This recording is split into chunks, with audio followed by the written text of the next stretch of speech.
This is three files, 24-6811F8 for perjury, habitual second, 22.5-year maximum.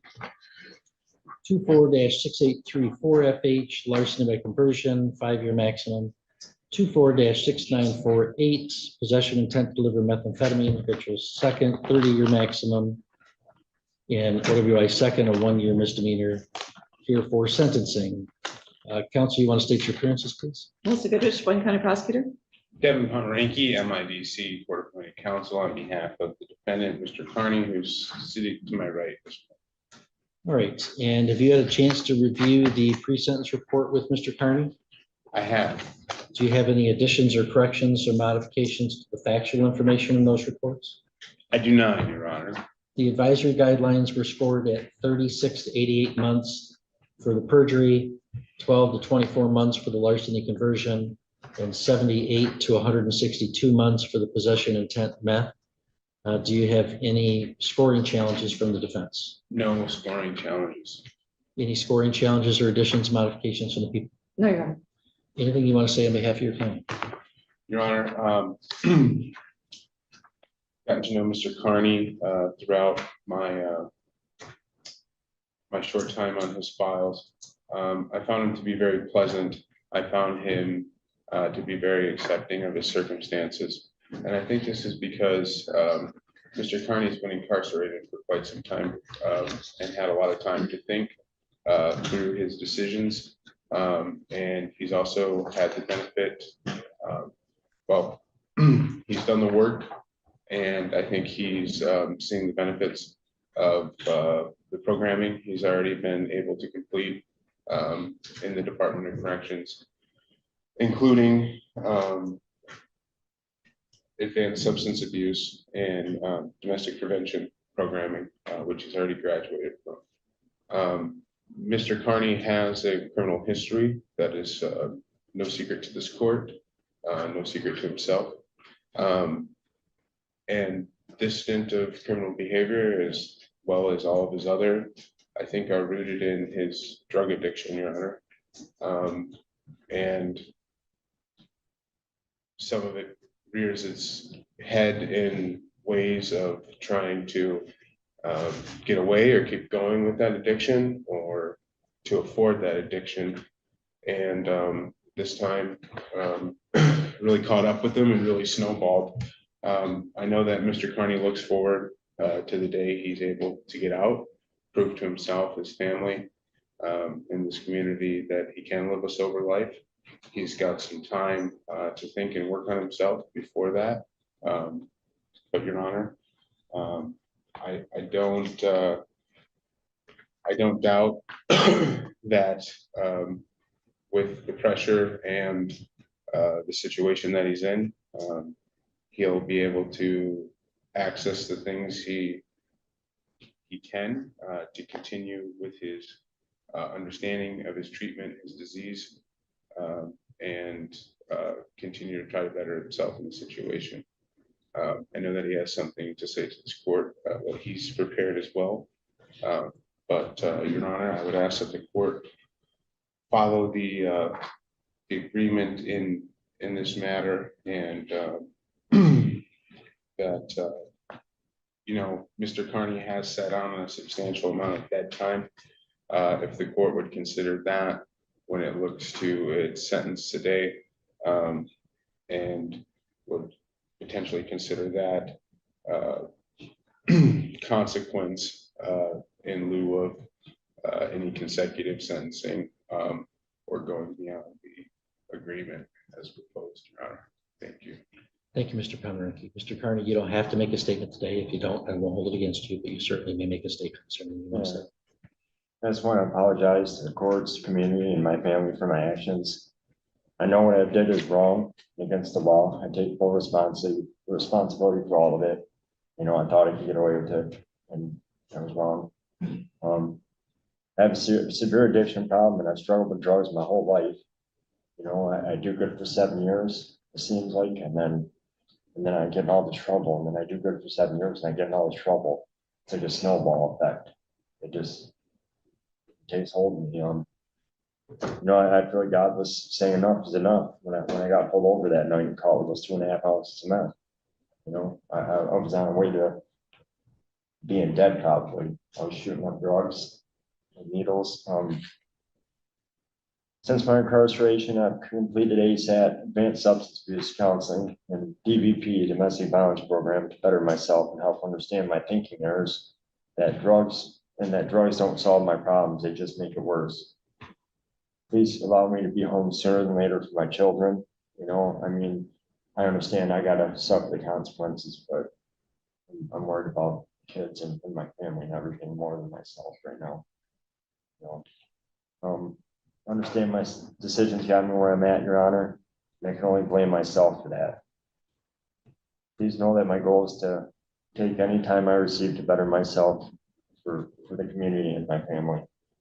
With that, that's pretty much all I got, Your Honor. Thank you, Mr. Kern. Ms. Goodrich, any recommendations from the people? Yes, Your Honor. The defendant is 42 years old. He has 8 felonies and 4 misdemeanors. He's self-employed with a GED education. The defendant has previously served 3 terms of probation, 4 jail sentences, 2 prison terms, with the longest being 4 years, and that was in 2004. His criminal history started when he was 16 years old, and his first adult case right at 18 years old. His recent crime spree looked like it began in 2022, which I believe makes prison here today the only option. He's currently incarcerated on a larceny by conversion out of Presque County. The one here in Sheboygan County was in July of 2023. The restitution was already awarded in a small claims action district court. In December of 2023, he perjured himself in a child custody case in this court regarding his use of methamphetamine. In September of 2024, the defendant had possessed 70 grams after collecting money from 3 other individuals in our community and then tripped to Flint and back. The sentence agreement is not to exceed 99 months. I would ask the court to follow the PSI recommendation for 8 years minimum. Thank you. Thank you, Mr. Carney. If you please stand for the court sentence. Mr. Carney, I know this may not mean very much to you at all today, but I'm really sad to be here today to impose this sentence. We were, I was involved I was not the presiding judge when you were in the treatment court program in the past, but you were very involved in your child's life when the mother was going through a difficult time and I had suspended her parenting time and you were there for him. And then she graduated a treatment court program, and then you were pretty clearly going through a rough time, and I suspended your parenting time, but I was trying very hard to get back to a place where you could be involved in your child's life.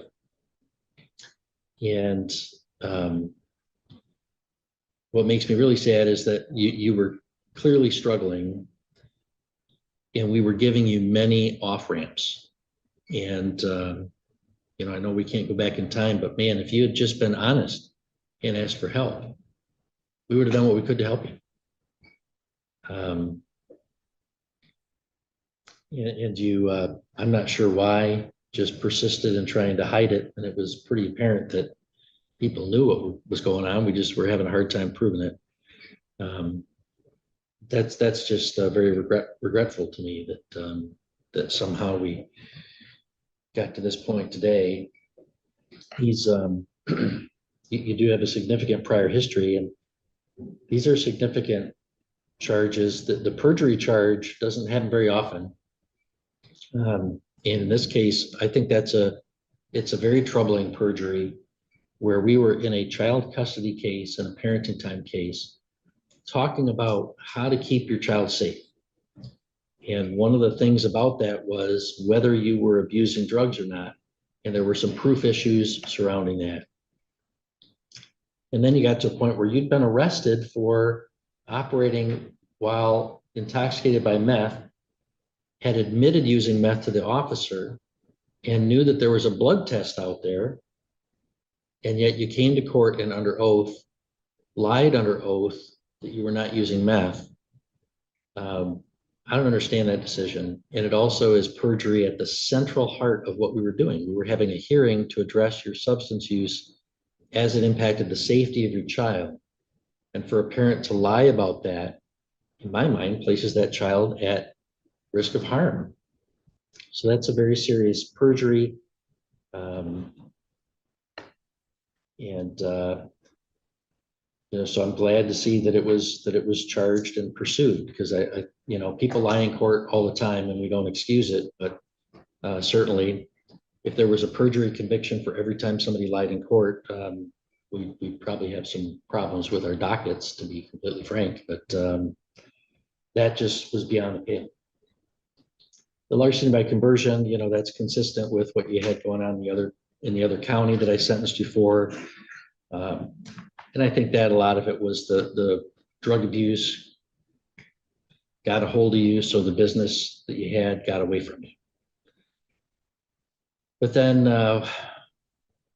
while you got all this going on, you make a drug run downstate, and you're up here with drugs in an amount that are beyond what's going to go into your body, that's going to go, to other people as well. And it was a significant amount for what we tend to see in our community. So I don't know, all that being said, I mean, your attorney did a good job at getting some reductions on the habituals and sentence cap. So I think taking all these things into account, in the 6811 file, the perjury habitual second, there's $130 crime victims assessment, $68 in state cost.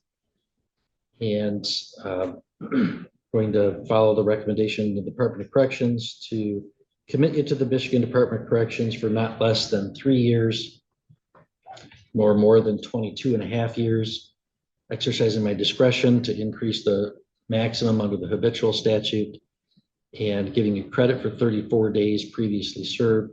That is at the low end of the advisory guidelines, and I believe it is proportionate given the seriousness of the perjury that I have outlined on the record. In file 6834, the larceny by conversion, there's restitution of $3,100.90. Crime victims assessment of $130, $68 in state cost, and it's a 12 to 24 month guideline range. Order that you serve not less than 2 years, nor more than 5 years in the Department of Corrections, with credit for 34 days previously served. It's at the top end of the advisory guidelines. I believe it is proportionate. And in file 6948, the possession intent to deliver methamphetamine habitual second and the OWI second, there's crime victims assessment of $130, court cost of $350, state cost of $118, a fine of $200.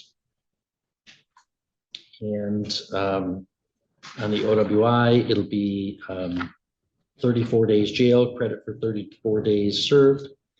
On the possession with intent to deliver, it'll be not less than 8 years, which is that's 96 months. Is that right? Yes. Not less than 96 months, nor more than 30 years, exercising my discretion to increase the statutory maximum under the habitual second statute. Give you credit for 34 days previously served. That is a sentence within the advisory guidelines, at less than the halfway point of those guidelines, and slightly under the cap that was negotiated as part of the sentence agreement. So I do believe that it is proportionate to the circumstances of the offense and your prior 8 felony convictions. Although I think there may be discretionary consecutive for one of these, at least. I'm going to follow the sentence agreement for concurrent sentencing. All right, and so Mr. Carney, in all these files, you can appeal if you wish by filing an application to the Court of Appeals. If you wanted a lawyer, I'd give you one, but you'd have to make that request within 6 months of today's date. We're going to hand you a couple copies of your appeal rights in all 3 of these files. Ask you to initial one for us, fill the other one out if you want to take an appeal. Well, good luck to you, Mr. Carney.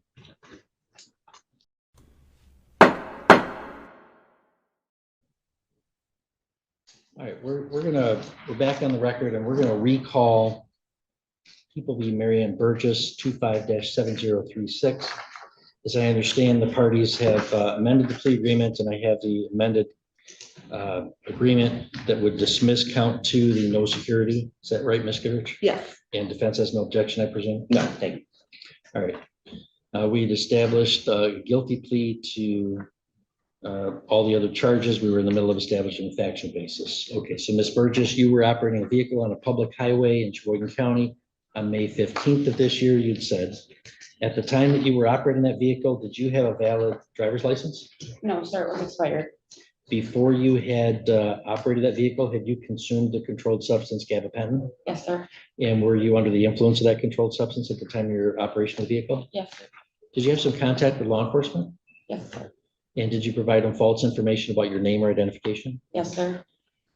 And were you ended up arrested for the intoxicated driving? Yes, sir. Did you know that you had gabapentin on your person? Yes, sir. And did the jail tell you, did the law enforcement of the jail tell you to disclose that at some point? Yes. And did you fail to disclose that? Yes, sir. So you were intending to get that into the jail? Yes, sir. Right, you knew that that was illegal contraband in the jail? Yes, sir.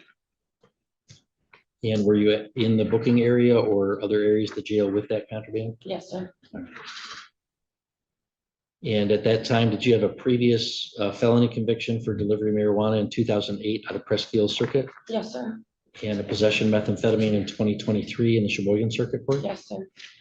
Mr. Nightingale, you satisfied with the factual basis? Hang on, thank you. Ms. Goodrich? Yes. Mr. Nightingale, are you aware of any other promises, threats, or inducements? None. Do you believe I've complied with the court rule? The court has. Ms. Goodrich, do you agree? Yes.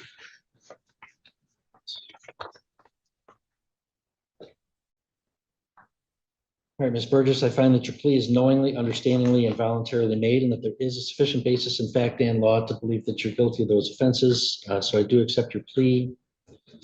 And we'll schedule sentencing, I think, for August 12th at 10:40 a.m. You'll have to cooperate with a pre-sentence report and interview.